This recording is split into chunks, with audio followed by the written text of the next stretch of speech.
And at tingin ko ang isang source nung bakit napakadaming galit, 'di ba, sa social media ay parang kulang kasi parang ang tingin nagkulang yung unang pahayag from the school itself.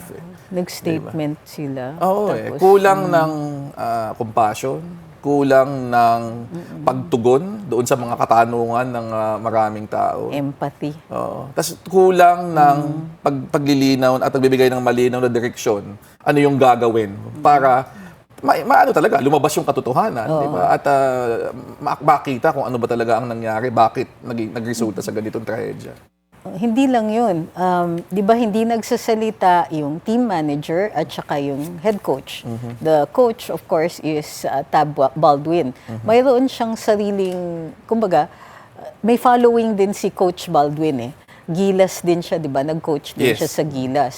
So, kilala siya, respetado siya, pero tumataginting ang katahimikan. And they have a proud tradition, very activist ang kultura ng Ateneo.